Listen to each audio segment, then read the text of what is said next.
Ακούσαμε από τον Κώστα Βελσανδράκη μια εκπληκτική ομιλία για τη φυσική του ήλιου. Επίσης από τον Jean-Claude Vial μας έδωσε αρκετά στοιχεία για την φυσική του ηλιακού στέμματος. Οπότε θα πάμε τώρα να δούμε μια ηλιακή έκλειψη, την τελευταία ολική ηλιακή έκλειψη που συνέβη στο Τέξας τον 8 Απριλίου του 2024. Οπότε θα σας βάλω λίγο και στο κλίμα της προετοιμασίας, των δυσκολιών και όλων των απίστευτων περιπετειών που περνάς όταν κάνεις ένα τέτοιο ταξίδι. Η ομιλία είναι φυσικά αφιερωμένη στον Σέρζ Κουσμί. Το Σέρζ Κουσμί είχα τη χαρά να το γνωρίσω ως φοιτητής αρχικά σε αρκετά συνέδρια, μετά ως postdoc, αλλά επίσης και από την τρίχρονη θητεία μου στο Παρίσι. Συνδεθήκαμε αρκετές φορές και θυμάμαι φυσικά με όλες τις παθιασμένες ομιλίες οι διενέξεις πολύ συχνά στο PNST, που είναι κάτι το αντίστοιχο με την Ελληνική Αστρονομική Εταιρεία. Λοιπόν, να σας πω λίγα για τα χαρακτηριστικά της έκλειψης του Απριλίου. Ανήκει στην οικογένεια του Σάρους 139. Τι είναι το Σάρος? Ουσιαστικά είναι μια οικογένεια από εκλήψεις, ταυτόσιμες εκλήψεις, οι οποίες συμβαίνουν γιατί ο ήλιος, η γη και η σελήνη επανέρχονται σχεδόν στις ίδιες σχετικές θέσεις. Επομένως, αυτές οι εκλήψεις συμβαίνουν πάντα σε ελάχιστα διαφορετικό γεωγραφικό πλάτος, αλλά σίγουρα σε διαφορετικό γεωγραφικό μήκος, και υπάρχει μια περίοδος 18 ετών, 11 ημερών και 8 ώρων. Αυτός είναι ο λόγος που δεν επανέρχονται στο ίδιο γεωγραφικό μήκος αυτές οι 8 ώρες. Επομένως, μετά από αυτή την περίοδο συμβαίνει μια πανομοιότυπη έκλειψη σε ένα άλλο γεωγραφικό μήκος κάπου στη Γη. Ο Σάρος 139 έχει διάρκεια περίπου 1262 χρόνια. Η πρώτη έκλειψη αυτού του Σάρους έγινε το 1501, η τελευταία θα συμβεί το 2763. Και το πολύ ενδιαφέρον είναι ότι η προηγούμενη έκλειψη αυτής του Τέξας ήταν η έκλειψη του 2006, η οποία ήταν ορατή και στην Ελλάδα. Εγώ είχα τη χαρά με την Ελένη και τον Σέρζ, αλλά να παρατηρήσουμε αυτή την έκλειψη από την Βόρεια Αίγυπτο, κοντά στα σύνορα με τη Λιβύη. Ο λόγος που πήγα εκεί και δεν πήγα στο Καστελόριζο ήταν επειδή είχα μια ήδη αποτυχημένη έκλειψη το 1999 στο Παρίσι από σύννεφα και δεν ήθελα να ρισκάρω ξανά μια τέτοια αποτυχία. Επομένως, η έκλειψη ουσιαστικά του Απριλίου που παρατηρήσαμε έχει πολλά χαρακτηριστικά από τα ίδια γεωμετρικά χαρακτηριστικά με την έκλειψη του Καστελόριζο. Η ομάδα που πήγε στην έκλειψη, μια πάρα πολύ μεγάλη ομάδα. Αρχηγός της αποστολής ήταν ο Αριστίδης Βούλγαρης, ο οποίος είναι ένας πολύ ενδιαφέρον άνθρωπος, είναι μουσικός στο επάγγελμά του, αλλά είναι κυνηγός εκλήψεων και επίσης είναι ένας από τους καλύτερους κατασκευαστές φασματογράφων, πιστεύω. Τα μέλη της αποστολής, 12 μέλη, μια ελληνοαμερικάνικη αποστολή, μεταξύ των οποίων ο Θανάσιο Οικονόμου από το Πανεπιστήμιο του Σικάγο, εγώ ως εκπρόσωπος και του ΕΑ, ο Ανδριανός Ογκολέμης, ο οποίος ασχολείται είναι ο γιατρός των αστροναυτών, όπως τον αποκαλούμε, και πάρα πολλοί αεραστέχνες αστρονόμοι και αστροφωτογράφοι, όπως βλέπετε. Και επίσης συμμετείχαν στην αποστολή ως συμπαρατηρητές 3 μέλη από τη SpaceX, που ήρθαν να μας βρουν στο μέρος που παρατηρήσουν την έκλειψη, η οικογένεια του δικηγόρου, ένας παλαιστινιακής καταγωγής δικηγόρος, ο οποίος μας παραχώρησε το ράντζο του, ώστε να δούμε απερίσπαστη την έκλειψη από τους υπόλοιπους, και ο Αζίζ Γκιλανί, ο οποίος είναι επίσης ένας ενδιαφέρον άνθρωπος από το Rush University, ο οποίος είναι επίσης και σύμβουλος του Προέδρου Biden για θέματα τεχνολογίας. Όλοι αυτοί ξεκινήσαμε από 4 διαφορετικά σημεία του ορίζοντα για να βρεθούμε τελικά να συνδεθούμε στο Houston και τελικά να πάμε στον τόπο της έκλειψης. Γιατί διαλέξαμε το Τέξας? Κοιτάξτε, είναι μία από τις μεγαλύτερες αποστολές που έχουν διοργανωθεί αυτού του είδους, 12 άτομα. Υπήρχαν και αρκετές γυναίκες, όπως βλέπετε, στην αποστολή, και θεωρήσαμε ότι το Μεξικό ίσως ήταν λίγο επικίνδυνο για τη μετακίνηση όλου αυτού του κόσμου, συν τον πολύ μεγάλο εξοπλισμό που είχαμε στον οποίο θα αναφερθώ σε λίγο. Επομένως, αποφασίσαμε να πάμε στο Τέξας. Παρ' όλα αυτά, το Εθνικό Αστροσκοπείο είχε στείλει μια άλλη αποστολή με τον Αεροστρατιωτικό Σύλλογο της Σπάρτης, τον Ντουράγκο, εκεί που σκόπευε να πάει και ο Σέρς να δει την έκλειψη. Η τοποθεσία της παρατήρησης ήταν το Camp Wood, ένα μέρος 180 χιλιόμετρα δυτικά του Σαν Αντώνιο, πολύ κοντά στα σύνορα με το Μεξικό, ουσιαστικά από την άλλη πλευρά του Ντουράγκο. Σας δείχνω και επίσης και το ράντζο, όπως βλέπετε, ήμασταν εντελώς απομονωμένοι από τον υπόλοιπο κόσμο. Και αυτό είναι κάτι πολύ καλό, γιατί έχεις την άνεσή σου να στήσεις το όργανά σου με την ησυχία σου, χωρίς να έχεις παρεμβολές, και βλέπετε και ένα πολύ ωραίο βιντεάκι από την τοποθεσία όπου έγινε η έκλειψη. Στο σημείο εκείνο ήταν πάνω, όπως βλέπετε, στην γραμμή ολικότητας. Η ολική έκλειψη διάρκησε 4 λεπτά και 23 δευτερόλεπτα.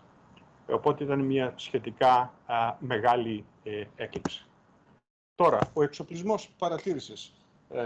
Μεταφέρθηκαν 120 κιλά εξοπλισμού.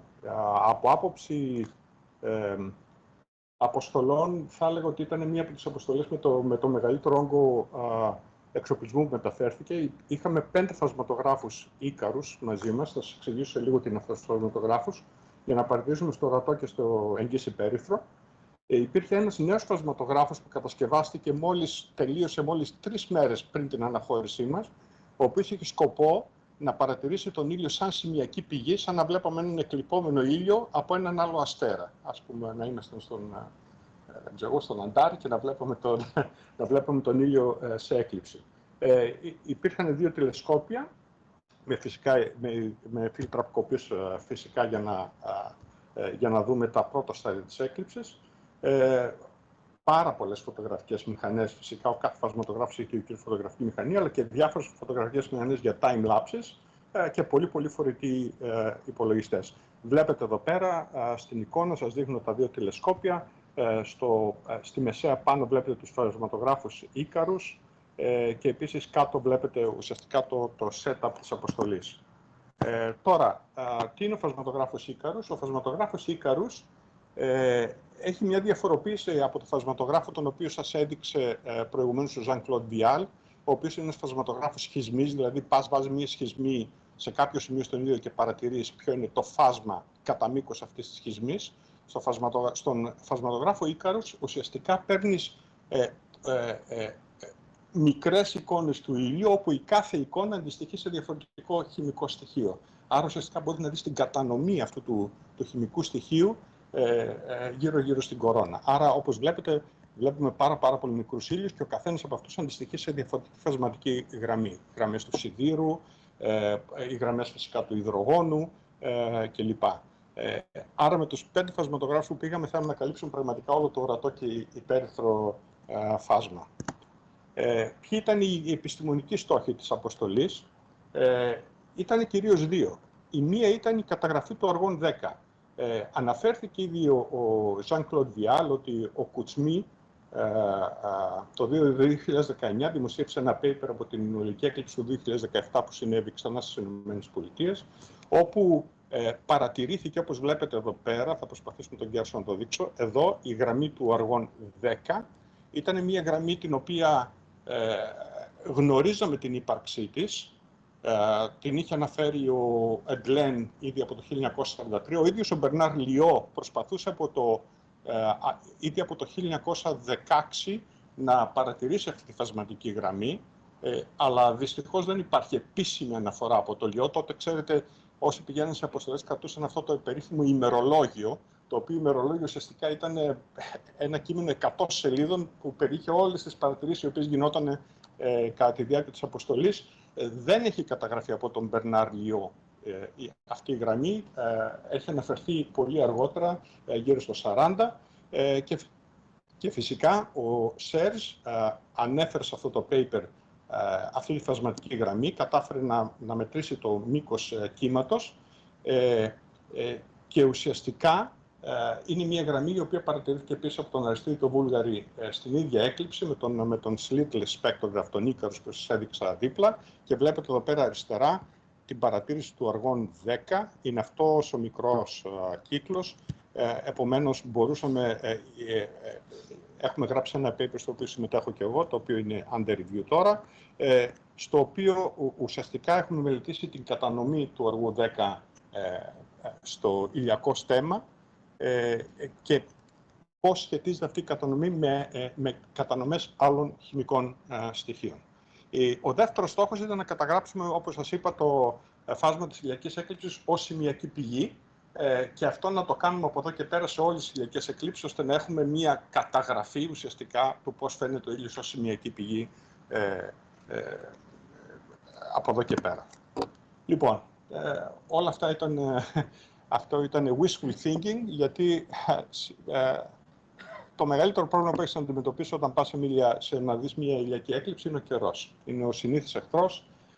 Δυστυχώς την προηγούμενη μέρα της έκλειψης είχαμε πάρα πολλά σύννεφα, οπότε ο αρχικός προγραμματισμός που έλεγε ότι έπρεπε να στηθούν όλα τα όργανα και να γίνει ένα simulation της έκλειψης μία μέρα πριν, ώστε να είμαστε σίγουροι τι καταγράφουμε και πώς θα καταγράφουμε, δεν μπόρεσε να γίνει γιατί ήμασταν καλυμμένοι από σύννεφα. Τη δε μέρα της έκλειψης, σας δείχνω εδώ ένα time lapse, δυστυχώς πάλι είχαμε σύννεφα 10 λεπτά πριν την έκλειψη.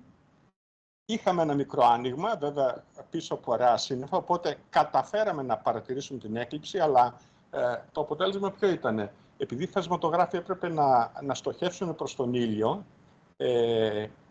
είχαμε μόλις 10 λεπτά στη διάθεσή μας για να καταφέρουμε να συντονίσουμε 5 φασματογράφους να στοχεύσουν προς τον ήλιο, να ρυθμίσουμε ξανά το χρόνο έκθεσης, το χρόνο που θα μείνει ανοιχτό το shutter της κάμερας και όπως καταλαβαίνετε αυτό ήταν πάρα πολύ δύσκολο. Το αποτέλεσμα δυστυχώς ήταν ότι από όλους αυτούς τους φασματογράφους τελικά το υλικό που πήραμε είναι πάρα πολύ δύσκολο να το επεξεργαστούμε και ο μόνος φασματογράφος που ουσιαστικά δούλεψε πάρα πολύ καλά ήταν ο φασματογράφος που είδε τον ήλιο σαν σημειακή πηγή. Αλλά δυστυχώς, από τη στιγμή που δεν έχουμε δεδομένα από τους άλλους φασματογράφους, είναι πάρα πολύ δύσκολο να κάνουμε τη βαθμονόμηση αυτή τη στιγμή. Το παλεύουμε, αλλά είναι κάτι το οποίο δεν είναι τόσο εύκολο από τη στιγμή που δεν υπάρχουν άλλα φάσματα αναφοράς. Καταφέραμε τουλάχιστον να δούμε την έκλειψη. Εδώ σας δείχνω ουσιαστικά τις διάφορες φάσεις της έκλειψης, όπως καταγράφηκε από ένα από τα μέλη της αποστολής, τον Άρη τον Πότα, ο οποίος είναι αστροφωτογράφος, και κάποιες φωτογραφίες από την έκλειψη. Εδώ πέρα, να δείξουμε τον κέρσορα, εδώ πέρα βλέπουμε το διαμαντένιο δαχτυλίδι.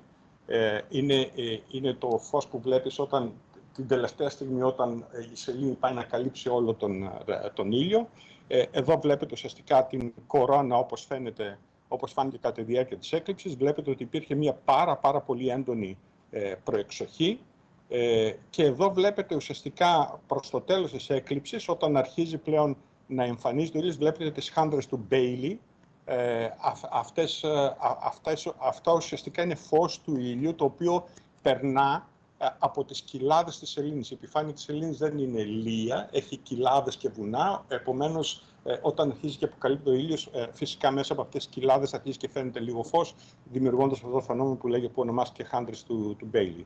Δίπλα σας δείχνω μια φωτογραφία. Η αποστολή στον Ντουράνγκο ήταν πιο τυχερή από εμάς, είχαν ανέφελους, είχαν ουρανούς χωρίς σύννεφα, οπότε μπόρεσαν και πήραν καλύτερες φωτογραφίες της ηλιακής έκλειψης. Βλέπετε εδώ μια φωτογραφία από τον Φαρμακόπουλο, τον Αντώνη Φαρμακόπουλο, από τον Σύλλογο της Σπάρτης, ο οποίος κατάφερε και φωτογράφησε την έκλειψη με πάρα πολύ μεγάλη ευκρίνεια. Φυσικά το πολύ ενδιαφέρον σε ένα ταξίδι έκλειψης είναι ότι έχει τις δυσκολίες του, γιατί πραγματικά θα πρέπει να συντονίσεις, ειδικά όταν η αποστολή αποτελείται από πάρα πολλά άτομα, πώς αυτά τα άτομα θα μετακινηθούν, πού θα μείνουν, να συντονίσεις πώς θα μεταφερθεί όλος αυτός ο εξοπλισμός, 120 κιλά, ήταν πάρα πολύ δύσκολο να μεταφερθούν και φυσικά γίνεται εκτελονισμός κάθε φορά που βγαίνεις από τη χώρα, κάθε φορά που μπαίνεις από τη χώρα, δεν είναι εύκολα τα πράγματα και πολλές φορές βρίσκεις και τελωνιακούς οι οποίοι είναι λίγο περίεργοι, οπότε ένας ήθελε παραδείγματος χάρη να ανοίξει όλα τα κουτιά για να μετρήσει ακόμα και τις βίδες που είχαμε πει, αν είναι όντως 40 ή δεν είναι 42. Εντάξει, οπότε του είπαμε, άμα θέλεις άνοιξέ τα, τι να κάνουμε. Λοιπόν, αλλά ουσιαστικά το πολύ ενδιαφέρον επίσης μια έκλειψη είναι ότι σου δίνει τη δυνατότητα επίσης να ταξιδέψεις σε ένα τόπο, να γνωρίσεις ένα τόπο. Εδώ είναι το διπορικό μας στο Τέξας σε λίγες εικόνες. Προσγειωθήκαμε στο Houston, πήγαμε στο Σαν Αντώνιο, αλλά φυσικά ο χρόνος μας στο Σαν Αντώνιο ουσιαστικά αναλώθηκε στην προετοιμασία της έκλειψης και επίσης σε ατέρμονες συζητήσεις, επειδή βλέπαμε τον καιρό. Δυστυχώς είχαμε πάει στο Τέξας γιατί θεωρούσαμε ότι θα έχει καλό καιρό και δεν πήγαμε στη Βόρεια Αμερική. Τελικά έγινε το απίστευτο. Υπήρχε ένας κυκλώνας κάτω στην Καραϊβική, ο οποίος έδωσε πάρα πολύ άσχημο καιρό στη Νότια Αμερική και πολύ καθαρό καιρό στη Βόρεια Αμερική. Επομένως υπήρξε και μέχρι και συζήτηση να μετακινηθούμε στην Ινδιανάπολη για την έκλειψη, αλλά δυστυχώς με 12 άτομα η μετακίνηση ήταν δύσκολη.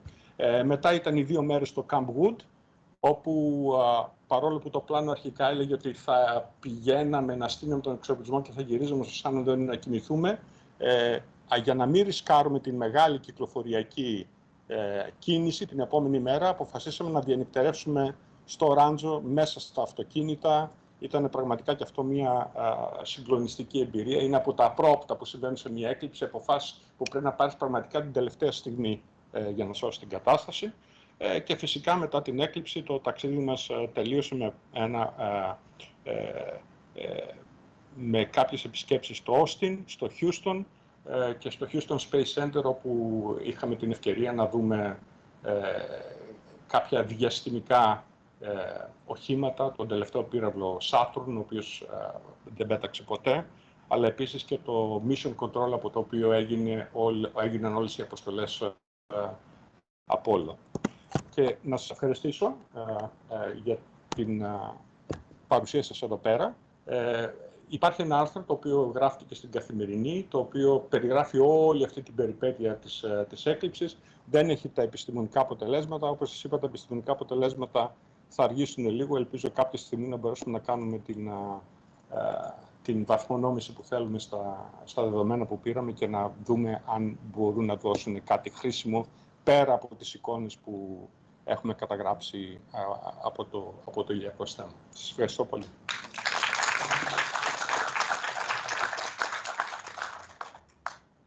Ευχαριστούμε πολύ. Εγώ ήθελα να ρωτήσω, η ηλεκτροδότηση ήρθατε καλή? Εξαιρετική.